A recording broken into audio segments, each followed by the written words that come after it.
What up, what up? Welcome back, ladies and gentlemen. Welcome back to another edition of the Boxing Voice Radio. I am your host, Nestor Gibbs, Solo Dolo, Scarface, No Manolo, and we're here to be discussing Teofimo Lopez and his ESPN telecast ratings, what they peaked at, what they averaged at, and the fact that he's now contesting that he questioned himself. He's basically saying he played a trick on us, and we're the dummies here. So we're going to be discussing a little bit of Teo and his ratings right here on TBV. If you're joining us on YouTube, don't forget to smash that thumbs up button, as it's going to help with the visibility of the show. It'll put this episode in the eyes of other boxing fans, and we can potentially get some new callers. The call-in number is 1-425-569-5241. Call in if you want to voice your opinion. You want to give us your thoughts on Teofimo Lopez, refuting that he is lacking confidence. And I quote, "I know I got it. Are you dumb?" Now, remember, this is all stemming off the back of, obviously, Teo getting caught with a hot mic, asking the Spanish translator for ESPN whether or not he still has it.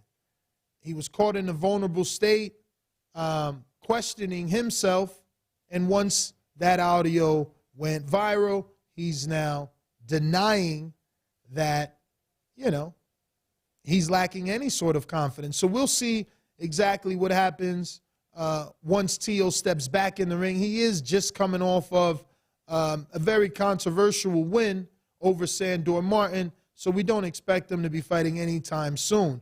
But what is making headwaves, obviously, is the ratings. Some may be looking at the ESPN telecast of Teofimo Lopez and Sandor Martin, a fight that averaged about 951,000, but peaked at 972,000, right? Or 907,000, something like that. The point is that it's a bit of a slip. It's under that million mark that we're accustomed to from stars and from, a network as big as ESPN. So some are questioning whether Teo is slipping.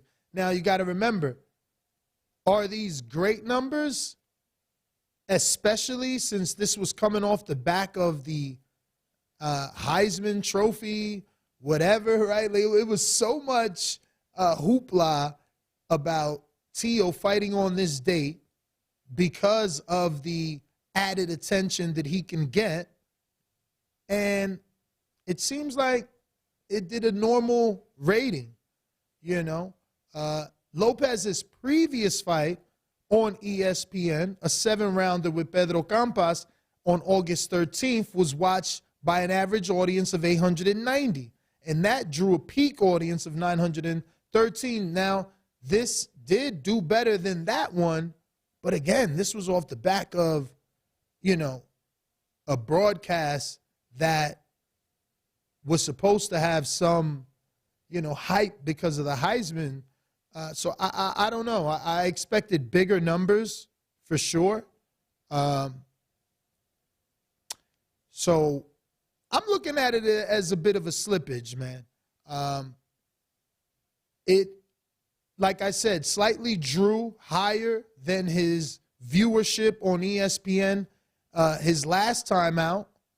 But again, there was so much put into this date, so much put into the fact that he was going to be fighting off the back of the Heisman, that I just figured we'd get better numbers. Now, the bout before Lopez, which only lasted, I believe, 2 rounds, was Jared Anderson. So maybe that didn't help, Teo's case.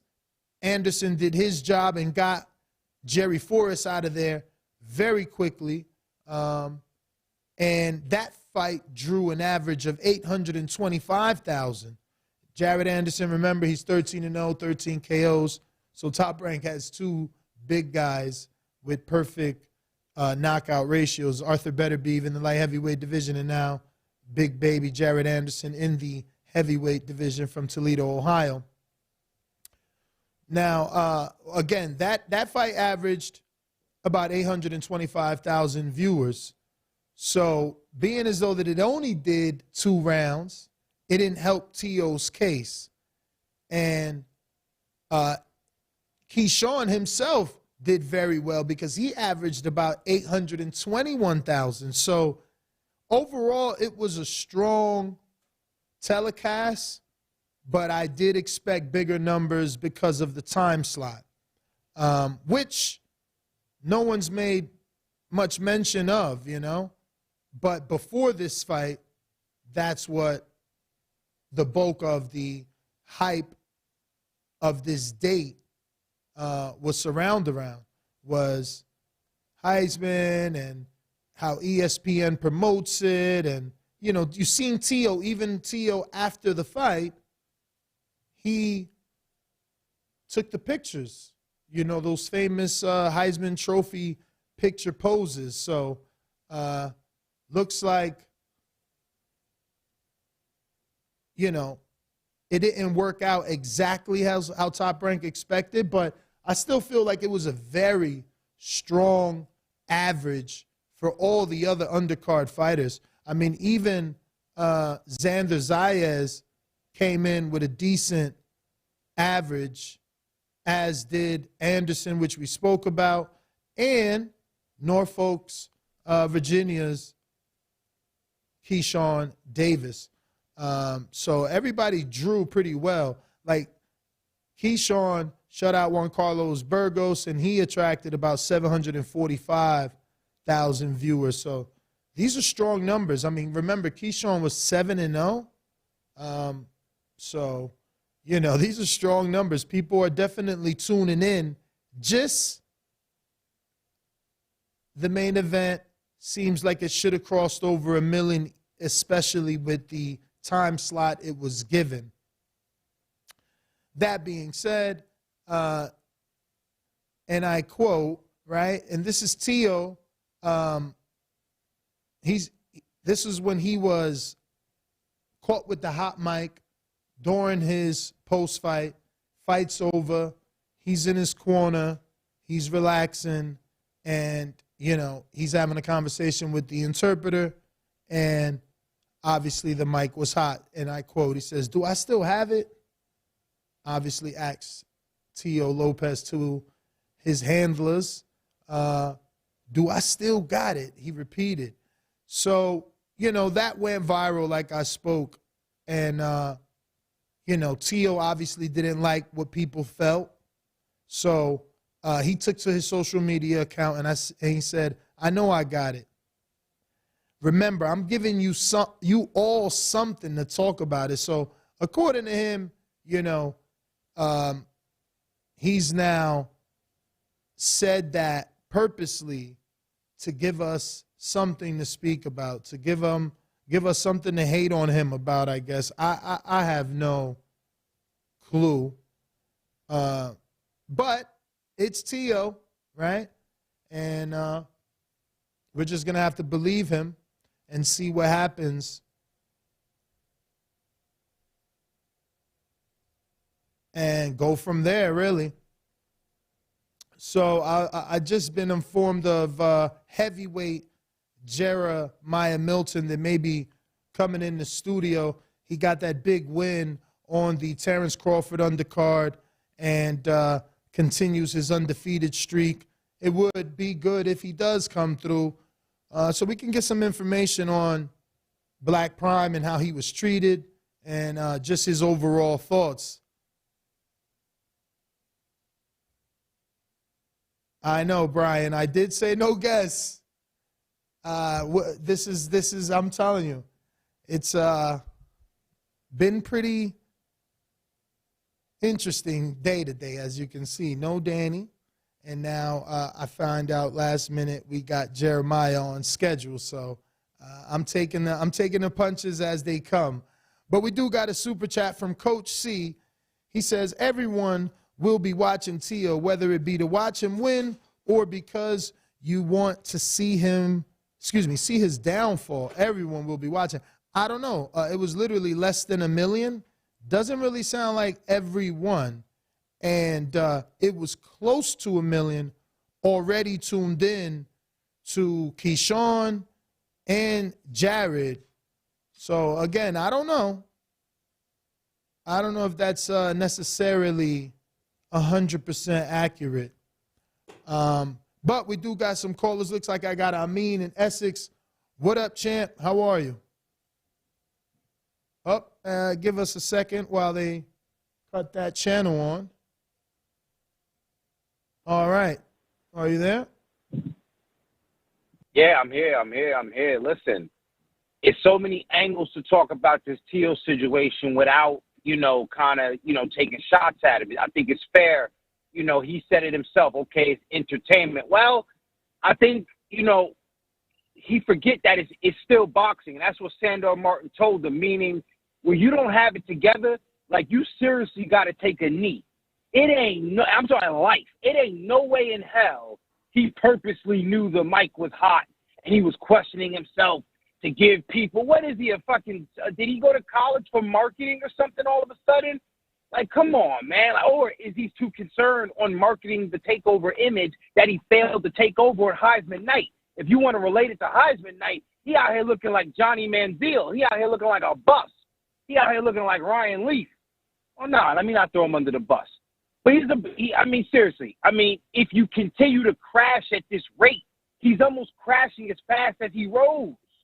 And on a night like that, you're supposed to take away from what's happening. It was the Heisman ceremony. You're in the ring entertaining with your fists, but the people that turned in for that entertainment, you left them with gossip. So, what has he done career-wise? That's my issue. I recognize him as a fighter. I didn't know who he was. He looked confused. No jab, thinking he was just going to, bull rush this man. And so he was, trying to prove himself that I'm okay. I'm okay. Nah. So, listen, he needs to just fall back and, look at the whole situation. I know it sounds like it's being redundant, but what else do you do? It's like people don't want to necessarily see you have a downfall, but, everybody, rubbernecking. All my truck drivers. Motherfuckers be rubbernecking. So if you happen to be in an accident, motherfuckers will take a peek and watch the carnage. So that's my call, man. I don't want to hold up the line, man. Let me ask you a question, though. Is it safe to say? Lay it on me. I got time. Is it safe to say that you expected higher numbers? Yeah, and I can guarantee you the numbers would have been higher because you talk about retention. If they look at the fight and they're saying, okay, he's throwing some nice shots, he's looking good, he's looking confident, coming forward instead of chasing, people would stay and watch to see if the knockout's going to happen.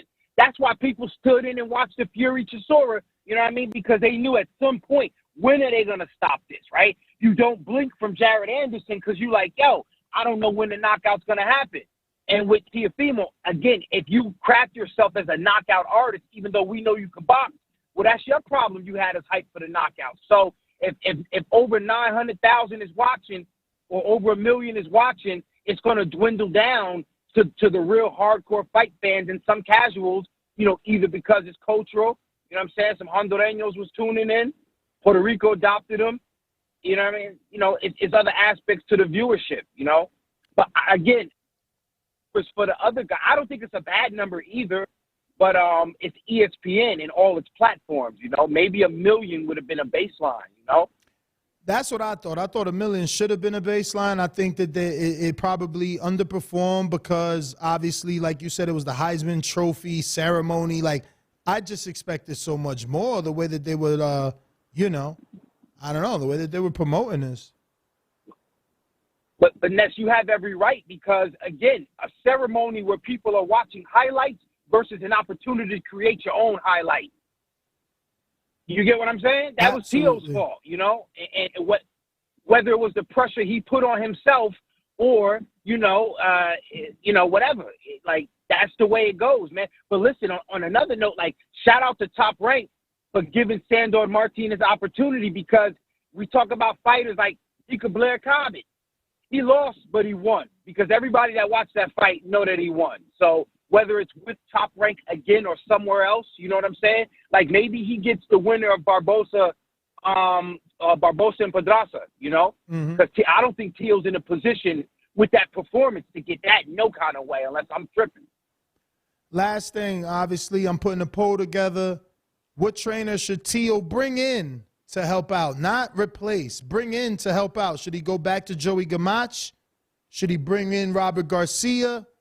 I'm throwing in Derek James, Ronnie Shields, because I can't really think anything else. Should I swap out some names on this poll, or are those 4 good choices? Those are 4 good choices. What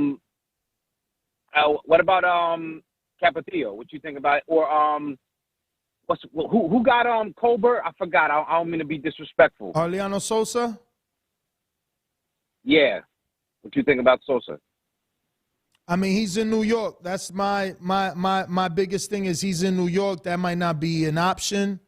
Teo's in Florida, right? I mean, Teo is from Brooklyn or something like that, right? Like he could train out there. I'm pretty sure he trained in New York when he trained with Joey Gamache.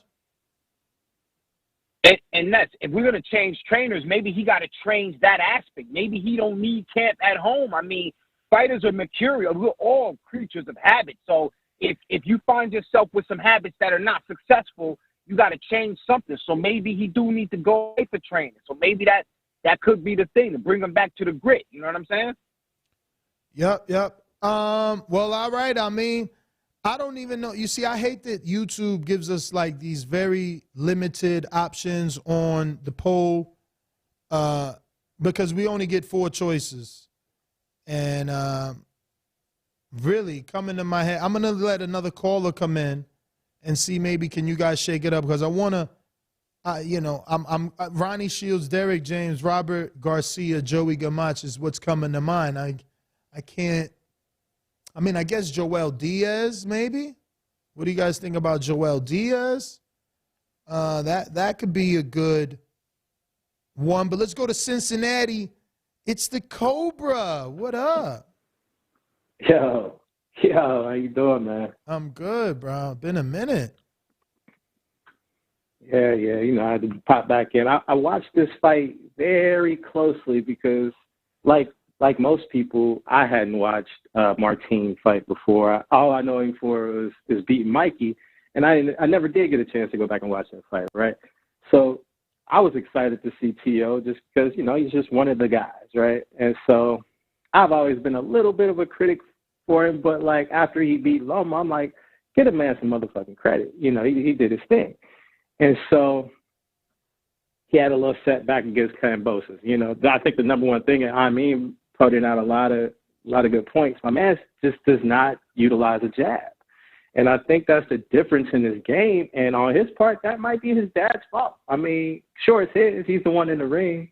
But at the end of the day, he might need to bring somebody in. I think everything that he does is great. I think he lost the fight. Personally, I watched very close. I think he clearly lost the fight. And then on the referee not counting that second knockdown was more definitive than the first. I mean, maybe he could have got away with the first one not being a knockdown, but that was definitive.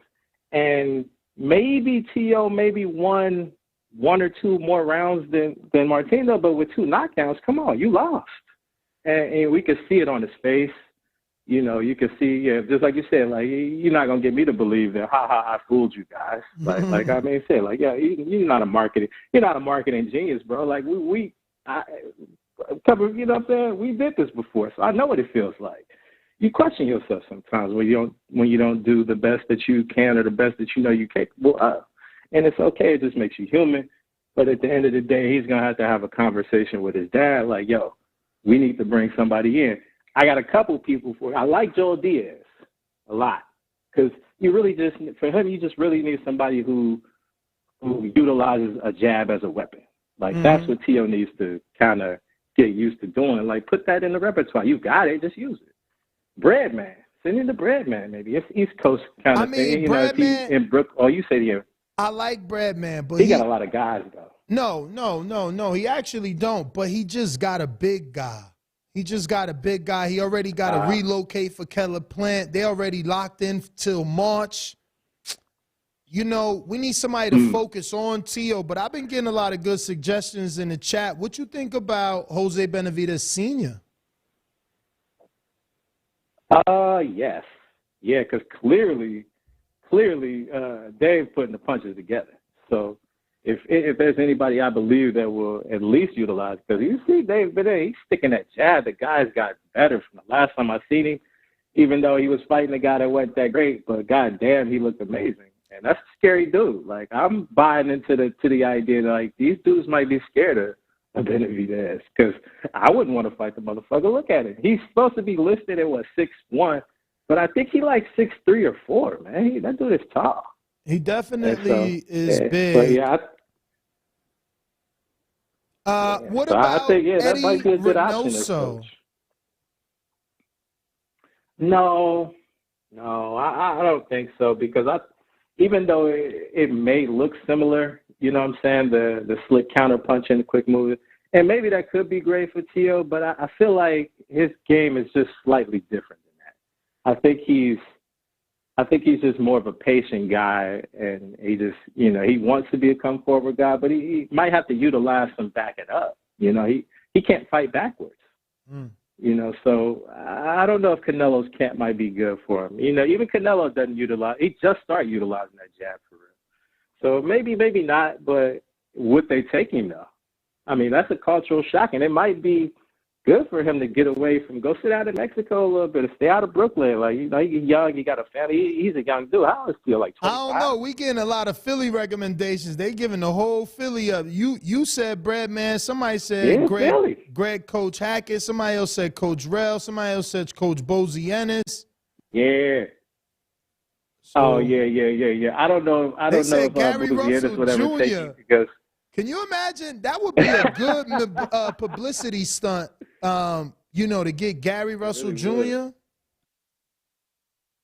Yeah, I think so, too. Yeah, well, I mean, Gary Russell is not – how old is Gary Russell? He's probably like my age. He's close to 35 at least, but he's not that old, right? Like, nah, he ain't that old. So that might be a great – that might be a great little fit for him, you know what I'm saying? Okay, they saying Ishmael Salas. That might be good for him.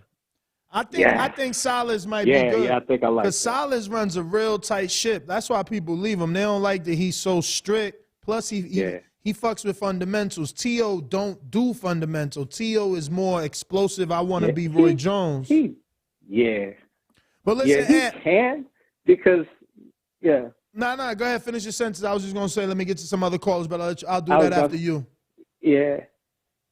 I was going to say he can. But I think the way he does it is a little more technical. Like, he's not sloppy. Like, he puts his hands down. But I think, you're right. Somebody with a tight shit that says, no, bro, use this fucking jab. Like, use this, do that, get to the point. And I think we see a different Tio. All right, brother. Well, let me get to some other callers. And thank you for calling in, obviously. Looks like this is David Maldonado. What up? Yo, what's up, Nestor? What's good, man? Chilling. You know what? See, with trainers, you have to have a trainer that. A lot of those trainers are great trainers, but you got to have someone with chemistry. And I think I like Bozy Ennis, but I think a good chemistry with Teofimo, based on the guys, also someone that knows how to do the shoulder roll, and he's a slick trainer that also has fundamentals. I like Coach Anthony Mickey a lot. Bay. I think Coach Anthony. Come on, man. Coach Anthony ain't got the Mayweather juice. It's Mickey Bay. Yeah, but Phil don't mess with that Mayweather clan, bro. They be hating on him. I think, remember, Mickey Bay is also linked with the Haneys as well. I think Coach Anthony will be perfect. He's East Coast. He's Philly, but he's also based in Jersey a lot. He works with Tevin Farmer. That's a good guy for Teofimo to get some work with, because Tevin Farmer's highly skilled. I'm very high on Tevin Farmer. I think Coach Anthony will be perfect with Teofimo, man. I'll be watching his videos with the heavyweight guys, Fast Eddie Chambers. Coach Anthony will be excellent. The guy knows how to communicate with him. He's very calm. He's Spanish, so they will have like a chemistry thing. And once again, he's right there. I think he's in South Jersey, if I'm not correct, man. He would be perfect with Teofimo. So you don't like Jose Benavidez Sr.? Get that spawn with Rayo. Those the dude guys, that dropped those him. guys. Yeah, the guy that got crushed by the Dominicans. Yeah, I know. And this is not about that because I know you like to slander Teal, so we're not gonna do that. What we're talking about is the fact that we're talking about trainers. I think he would be perfect. Those guys are good. Benavidez, Canelo's guys are good, but those are basically Mexican style trainers. You know what I'm saying? He needs somebody that can train him, that can work with the attributes that he has. Because Teofimo does try to do a lot of Roy Jones things. So why you not recommending the dude that took him to his biggest win of his career, the height? Like, no one ever understood why he got rid of Joey Gamache. I don't know why neither. Whatever it was is whatever it was. They dealt with him. It's like you break up with somebody, you're not getting them back. You don't want to get back with them. Joey Gamache is a hell of a trainer. I know the guy personally. But I think, and I spoke to T.O. Sr., he told me a few things between me and him. But I think Coach Anthony would be perfect, bro. I like Boozy a lot, too. You know who else I like? Mustafa Mickens. Oh, my God. Underrated trainer. That guy's going to have Yeah, I like Mustafa. But T.O. ain't doing that. T.O. ain't going to Philly. Should work with him. And he ain't going to ATL. Come on, to train with Bozo, you got to relocate to Philly to go to the dungeon. And to train with Mustafa, you got to go to the temple in Atlanta. And T.O. ain't doing none of those things. He not Rocky no more. He Sylvester Stallone. Yeah. He Rocky Balboa. He got to get back to the grit though.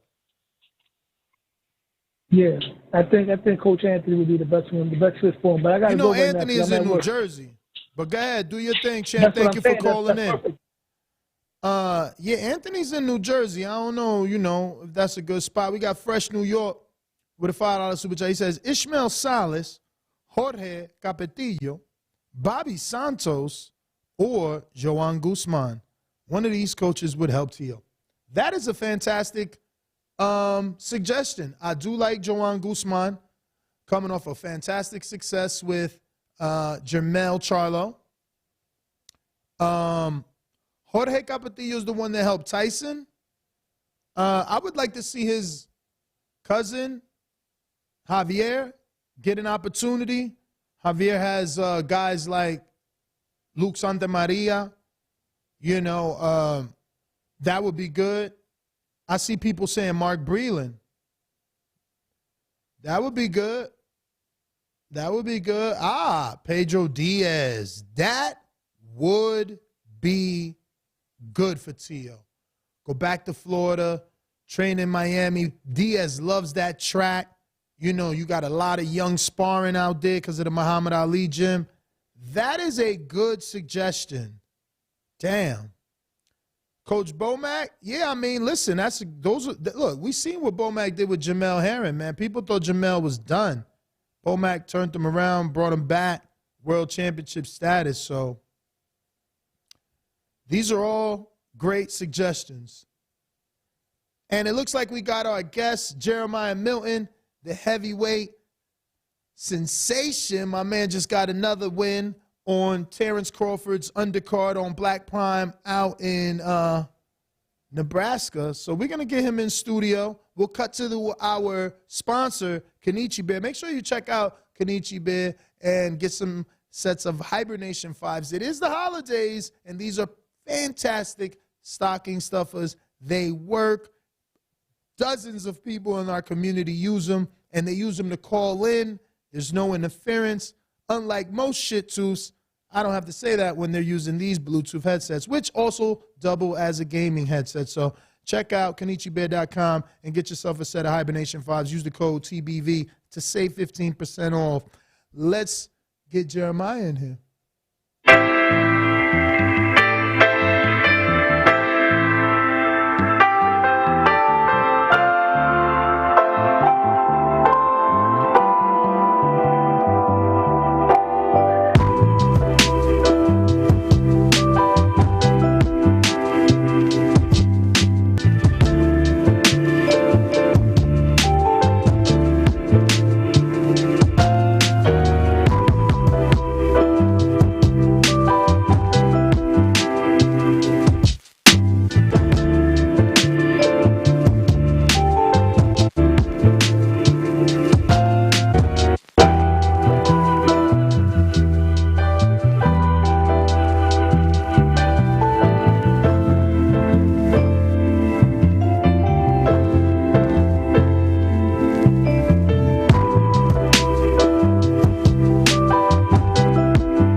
All right. Welcome back, ladies and gentlemen. Welcome back. We have Jeremiah Milton in the building. What's going on, champ? How are you? Yo, I'm good, big dog. How you doing? I'm good, man. Happy for you. Obviously, watched you get the win this past Saturday. That opponent was a bit surprising, though, right? It was definitely deceiving. You know, that's those phrases in life. Don't judge a book by its cover. He had skill to be that big, or do you not think so? Am I assessing him? No doubt. I mean, you know what? Him being like as big as he was, there ain't really no film on him. His last couple opponents, you know, they were just what they was. But yeah, he said he was gonna show skill, and yeah, he showcased that. You know, he had a good little defensive self to him. He's just such a massive target, bro. Like it's kind of funny, man, just to see like a big man really moving like that, like in a way that he could protect himself. You know, he was good at that. So you had never seen or heard of him until he was on the table? Dude, I'm going to be honest. Like, I didn't even look up I didn't know his name until the week of the fight. Oh, wow. I knew I was fighting him, but, like, you know, he had one video online. You know, he was a big boy, but, like, he was bigger in person, a lot bigger in person. We getting ready to do the official weigh-in, and I'm thinking, yeah, you know, he's big. He's going to be about 320. Motherfucker jumped on the scale. They said 387. I said, "Oh shit!" Word. He was big. He was big. Yeah. He stopped the knockout streak, man. You were headed down another streak. He did stop it. Was it something where you didn't mind getting the rounds, or you just feel like the knockout shot wasn't there? Nah, you know what? I've had a chance to kind of assess everything, and you know, on behalf of my performance, you know, I think it was solid. But then I kept kind of looking for the knockout. You know, I really want those knockouts. I go by this name, Dreamland. That's what I go in there to do. That's what I go in there thinking, you know what I'm saying? Like, so there was opportunities where I was going to try to set up this shot, you know what I'm saying, to make it look, boom, capture that moment again on a big stage like that. I wanted it so bad, you know what I'm saying? I didn't really there were some things I got away from. You know, my coach was saying some things. My manager was saying some things, you know, so maybe a little bit too many chefs in the kitchen, you know what I'm saying, trying to get the job done, you know what I'm saying? So hopefully next time it'll just be my coach. But Mike, my manager, he gave me some good advice in the corner too. Everybody was just enjoying the moment too much. For sure. Now, obviously, you know, you're being moved well. Like, you stay on a hot card. You fought on Jake Paul card. Now you fought on Terrence Crawford's brand new Black Prime card. How was the treatment at Black Prime? Because now you've been with multiple networks. You fought on ESPN. You fought now on, you know, what was that was Showtime, right? When you fought on Jake Paul's card? Showtime. That was Showtime. And you got a Triller under your belt too, no? Not a Triller yet, but I mean, shoot, you know, we just collecting all the pieces, you know. Exactly. So how was the Black Prime treatment? Did you feel did anything stick out that was different, or was it like a normal fight for you? Nah, you know, we kept saying like this is a huge undertaking for BLK, just because like, you know, that was their first event, massive event. You know, you got the pound for pound best fighter in the world. You're trying to pull off everything. So, yeah, it was really smooth. You know, they did a good job of orchestrating things, and I think it ran just like about any other big show that I got to be on this year. But yeah, you know what? Shout out to BLK. It was a great experience. Yeah. So is it safe to say that you would be willing to work with them again? No doubt, man. You know, they showed a lot of love, a lot of interest. You know, I think what they're doing is a very, very good thing for the sport, you know. You know, it's not easy market to crack into this boxing, but they did that with flying colors. Have you gone back and watched their fight, and how did you feel about the commentators they hired to do the commentating for your fight? Obviously, Antonio Tarver, Paulie Malignaggi got to call it. What did you think? Yeah, I think they were really solid. You know what I'm saying? I think they were true to boxing. You know, I learned some things from what Tarver had to say and what Paulie had to say. You know, and I was able to – I actually watched it for the first time last night. And so, yeah, I thought they had good they were giving good commentary, and they were really explaining boxing well. You know, they weren't like some of these announcers, for other networks, they don't got nothing good to say about anybody. You know what I'm saying? Even their own guys. But they kept it real, and I think the commentating was everything with the production was great. So obviously, credit to your manager, Mike Leonardi, continuing to move you on so many different platforms, giving you a variety of not only exposure, but, opening you up to different demographics. How's that been, fighting on, Jake Paul undercards, now Bud undercards, ESPN, how's it been being able to move around, or do you feel you would be better suited with the security of one broadcaster? Nah, I don't think there ain't no security in fighting, man. Fighting is fighting. A show is a show, but I think it's good that I've been able to get this extra exposure. These audiences are so different every time. The fans that come out to a Jake Paul event, the fans that come out to see Terrence Crawford, there were definitely polar opposites in the mix, but, exposure, man. Dreamland's for everybody. So we just had Coach Kenny Ellis on our earlier morning show, and he obviously has a daughter that he's bringing up. He wants to make sure she gets 4 4-rounders, 4 6-rounders, 4 8-rounders, 4 10-rounders. Then what is your trajectory? Are you looking at it on a case-by-case? Is it depends on the opportunity, makes you jump to the next level?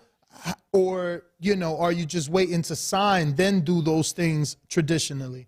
No, I think, hopefully this next bout will be the 8-rounder, you know what I'm saying? And it'll be something like because this BLK thing, it came up.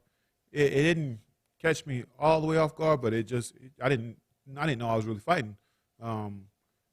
This year, I thought I would be fighting again next year. So when that opportunity came up, sure, we had to jump at it. We did another 6, but I'd like to, revisit some things on the board for myself and get ready to jump up to them 8s and whatnot. Yeah, I mean, there's nothing wrong with development, and that's what I was asking. Is that the route you want to take? Are you doing it this way because you want to continue to get rounds and make sure when they take that leash off, you ready, or are you doing it this way because it's opportunity? So you're just waiting on the right opportunity. No, I got you. I mean, of course, you gotta move well, and one thing about it, I got to see so many different styles in this one year. I fought 5 times, a lot of different bodies, a lot of different body sizes. Despite the viral knockouts and stuff like that, I've got to see a lot of different boxing looks. I don't think too many people knew much about what this Callaway was bringing. But, he hadn't been stopped, you know what I'm saying, a big guy, massive guy. My last guy, he was a bit of a mover and a runner, So, I think it's important to see all these different styles and, see how I need to develop on different things like that. I'm always keep it real, man. That's just me.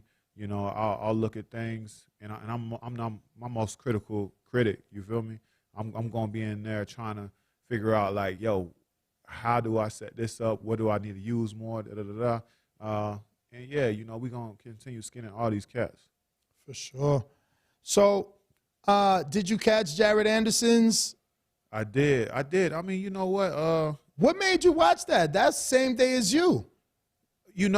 Hey, first off, I planned to watch Jared's fight, and the next thing I'm fighting on the same day. So I'm like, well, I got to catch it later. And, of course, it's the heavyweight division. I got to see who's out there moving and shaking. Mm-hmm. I'm trying to bust. I know he's calling out all these top 15s and stuff, but, I'm on the door, you know what I'm saying? I'm making my way there right now, you know what I'm saying? So, hey, we don't know what's going to happen within this next year or anything like that. But I don't know. I ain't never ran from no smoke, you feel me? You know what I'm saying? So, like, I'm headed straight towards the fire, you know what I'm saying? This heavyweight division, and there's things I need to do to make myself ready when I get there. What did you think of the performance, though? I'll say it so you don't have to, and I plan on, interviewing Jerry, but I felt like he was a little intimidated. I felt like I seen a Mike Tyson effect where the man in front of you was automatically making you go back and you know, like even the left hand that he landed, head down though. It's like he, you know, I don't know. Is that a thing? Like, you know what? He didn't look like the Forrest that we're used to. Not the same one that fought the Big Bang. Not even the one that fought the Michael Hunter. But you know, you gotta give Jared credit where he's due. You know what I'm saying? The boy responded with a flurry of punches, and you know, he just kind of shut down. You can't do that in there with a guy like Anderson.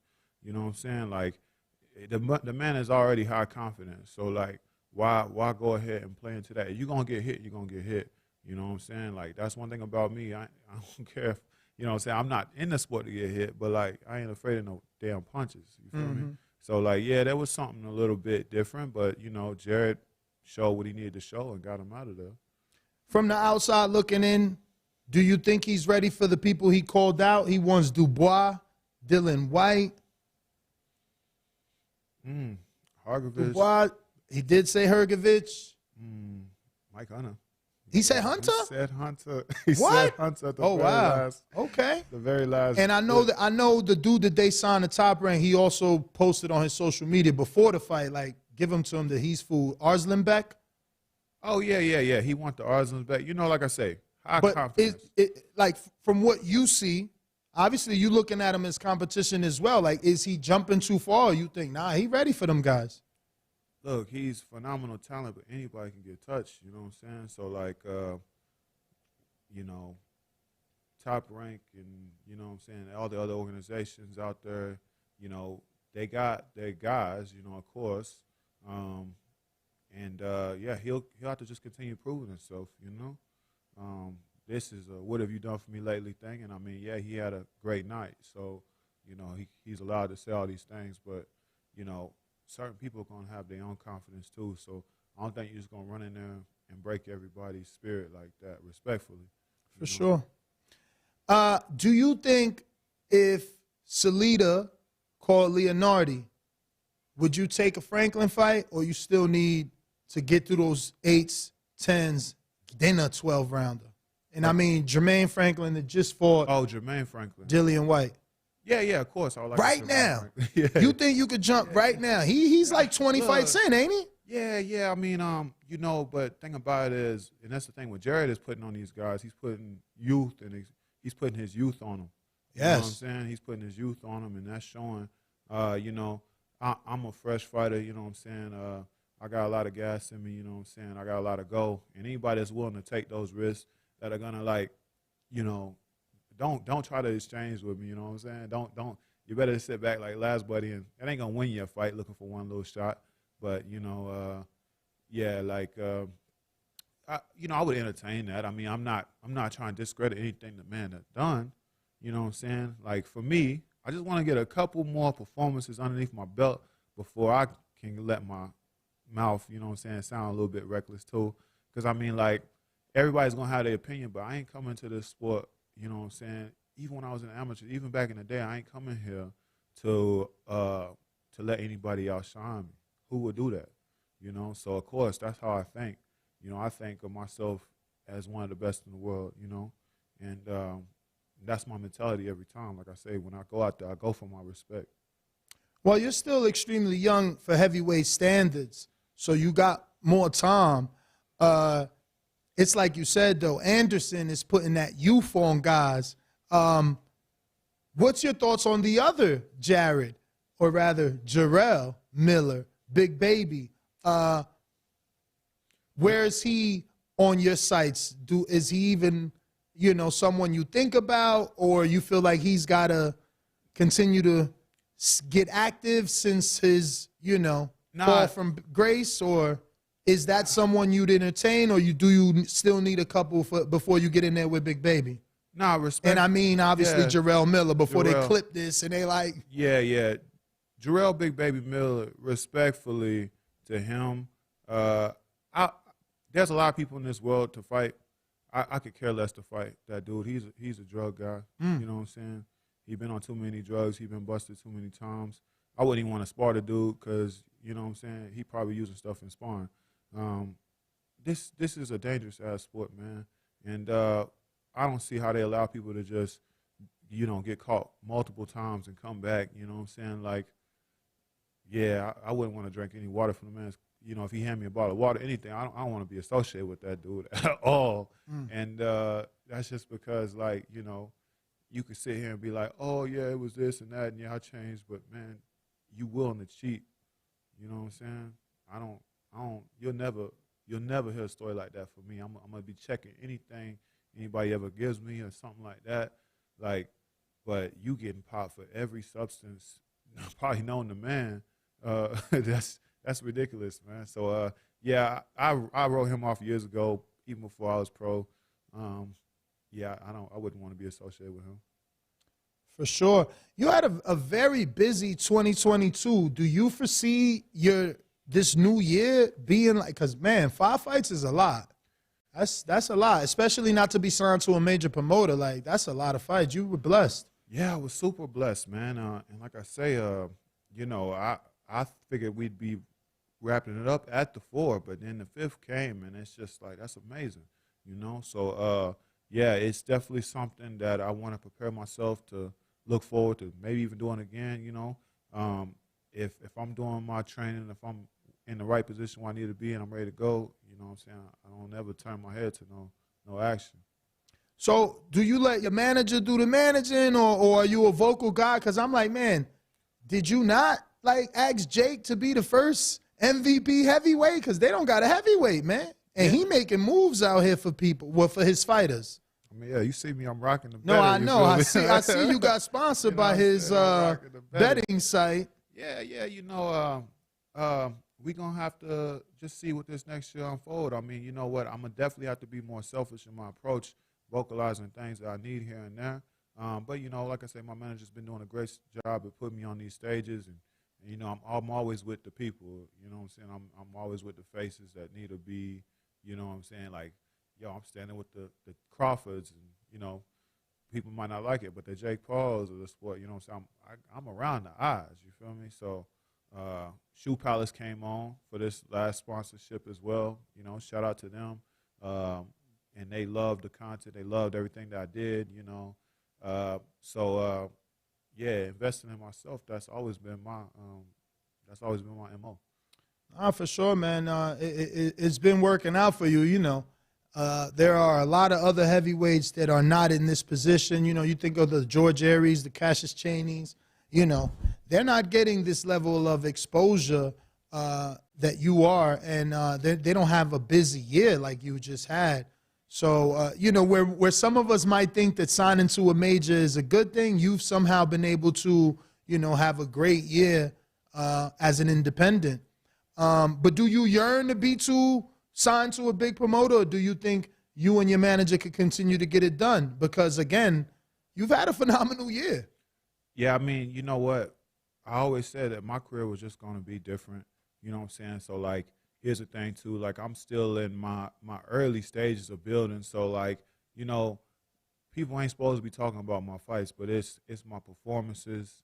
It's, my performances got me in the door with this BLK,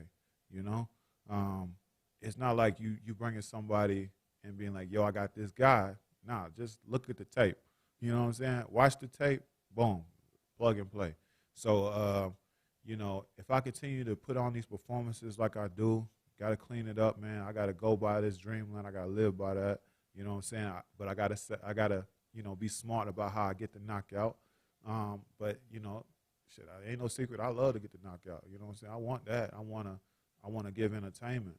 So, yeah, I'll continue to give these performances like I do. And, these doors will continue to just open up and walls will fall down. I got Israel Weber, obviously, no question. He says, when next in Oklahoma, hit me up. Lunch on me, as always. Oh, shout out to Izzy. James Valdez, San Antonio, says, AJ versus Wilder, who wins and how? Wilder. Easy. I mean, Wilder has that eliminator. He has that factor. And Malik's got him moving well. You know what I'm saying? He's able to be a lot lighter on his feet now. It looked like things are coming together. We didn't get to see much in that last return fight, but it was how he set it up. It was, it was a glimpse of something there. AJ, he'll still have to figure out his mental balance. This next one. Do you think DeAndre Savage could beat DeJuan Callaway? I was impressed with Callaway's defense for a man that size. His shell and ability to parry the jab was a big surprise. Yeah. Savage ain't no Callaway. Savage should have been the opponent for this week. Really? Oh, man, come on. What you mean? Y'all sent him an offer? Yeah, well, he responded like a week later, and the show got to go on, man. We ain't waiting. So y'all sent him an offer, though? Yeah, and then for the Black Prom fight. Come on, man. Why wouldn't you leak that to me, man? We've been following this shit forever. We'd have put the pressure on his ass. He been wanting that fight. Was it decent, though? Is he going to be like, come on, man, they offered me peanuts? I don't know. I can't say what the offer would have been, but like, here's the thing: like, he didn't even respond until a week later. But did you send it to him or to Lovejoy? No, it went directly to him, and I mean, he had seen it, and then he just didn't. He was gonna, get his pieces together. But it was my management. Well, at least shit. If you sent one, you could send another. Yeah, of course. But I'm just so over the Savage thing. Maybe I'm gonna just continue to bully on Greg Hardy for a bit. Bruh, you sure you want that big boy? Come on, man. I just handled the big boy. Nah. But Hardy moving way different than he could be hit. Obviously, he could be hit, but it looked like he could take a punch. Nah, I don't think he could take a punch. Rockman just ain't punching. Ooh.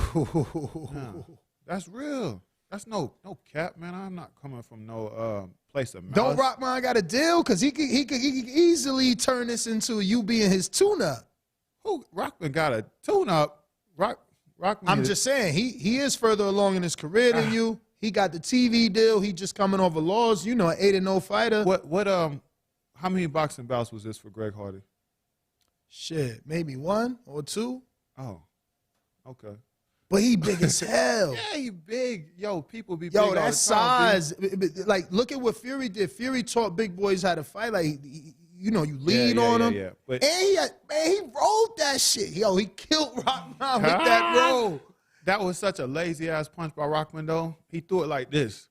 Like, you know what I'm saying? That punch wouldn't have knocked out my little cousin. You know what I'm saying? My little cousin could have rolled that. So just to be clear, because, again, you do want more fights. Yeah. Not for Greg Hardy. You don't need no more fights. Like, if Misfits Boxing, DAZN calls you and they want you and Hardy next, you ready? Absolutely. Oh, wow. Yeah, absolutely. For Greg Hardy, absolutely. Mm. Yeah. I mean, come on, man. Like, yeah, he a big guy, but, like, you can make them big boys lay down. You know what I'm saying? And, I mean, I just fought a big dude. But he was defensive-minded. But what if Hardy does the same? Hardy ain't going to do that. It looked like that fat is like a shell, man. Like, you can't hurt fat boys to the body. Nah. The way he was getting hit clean, if that would have been me hitting him like that clean, Rockman had a phenomenal first round, but his thing, he have a mental spurt. It's like the first sign of it, and going into the second round, he thought he got hit in the back of the head. He immediately checked out. He looked over at the ref. Oh, ref, I think I got punched in the back of the head. Like, you can't check out in there. You know what I'm saying? Then you become dog food. This is not the sport for that. So if you want to complain and pat yourself and feel pity-patty. I mean, I used to feel exactly like you, I promise. Mm-hmm.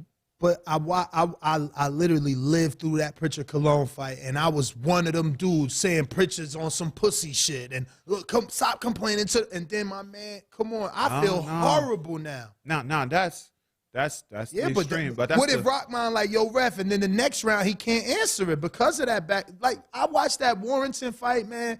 Refs need to do something because that's true. You guys might not make it out them rings, look, man. And I mean, we know that going into the fight.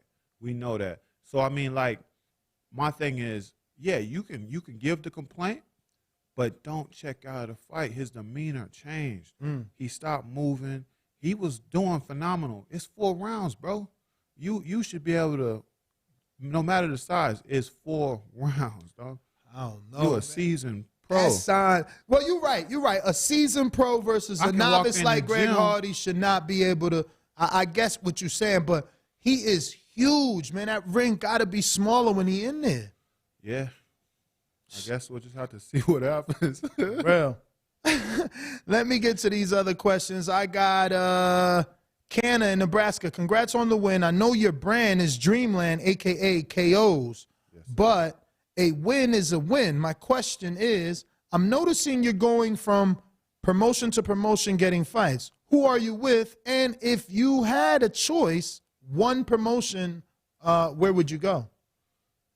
You know what? I enjoy what Top Rank do. I'm with Victory Sports, Mike Leonardi right now. That's my manager. And Rick Torres are both, you know what I'm saying, continue to put me on the biggest stages. You know, definitely shout out to that. Give me this great exposure. You know, I got a good relationship with Top Rank because I've fought on their cards multiple times back home in Tulsa. Would love to get a fight out here in Vegas. So whoever gets me in Vegas first, that'll be my first, you know, that'll probably be my favorite after that. You think you'll do better or just as well? Because you're from Tulsa, though. You know what, man? But, like, it's my performances, man. Like, you know what? So you think they'll travel? Yeah, people are going to travel. I got people here now. You know, it's crazy. I got some people here now. It's growing. You know, it ain't on the level of where it need to be, but you got to get over, like, some of that. Like, I agree with the building up, you know, certain fighters and stuff. But, like, here's the thing. They loved my fight in Omaha. I'm not from Omaha. And I had people travel. I did. But, you know, the bulk of them was there for Crawford. Now, what I needed a great viral knockout, you know what I'm saying, like I did on the Jake Paul card, a good knockout to get, you know what I'm saying, everybody just going crazy. Because, like, people ain't digesting media the same way, you know what I'm saying? That's why I say Dreamland is for everybody, man. Like if I was just dependent on my city and it's love out of my city, like, I wouldn't be where I'm at. Man, I got eyes on me from across the pond, you know what I'm saying? And all this has been happening, you know, with me being out here in Vegas and, you know, connecting with guys like yourself, you know, and, you know, also my performances. So, like, yeah, man, you know, we coming off of strange times where people are just in the house more. And, yeah, I'm getting views from places and people message me from all over. It ain't about my city no more. Now I'm boxing. Mm-hmm. Nah, it is a global sport, man. I got my producer who thinks he's a comedian. He said, "Did you get Black Youngster's autograph at the press conference?" Yo. And did you know he was fighting Cyborg on the same card? Bro, why I called him Lil Boosie. Hey, oh, y'all burnt up for that. Hold up. Don't get me involved like that. Shout out to my black women. Yo, yeah. So the next one is James Benitez from Huntsville, Alabama. What's your thoughts on Bud's busted gloves? If you was the opponent and that happened to you, would you want a no contest or to be compensated or something? Oh, I'd be mad as hell. Now we got to talk about it. I mean, look, I was watching the fight live, and we seen the round where he came out, and the ref was checking the gloves. I thought maybe the tape or something came off. You can't hear nothing when you're in there live. And then that was the round, but he got knocked out. So, I mean, you know, me personally, yeah, I got to ask some more questions. But do you think David was able to see how bad the gloves were? Who called it? Who caught it? Who said? Because I haven't watched the fight back online. I don't know. I just see that he went to the corner, and they got like two ring officials in red shirts looking at him. Well, apparently they said they were possibly going to change them the next round, but that was the round that was over. So, you know, I stick with Rival. Rival's my brand.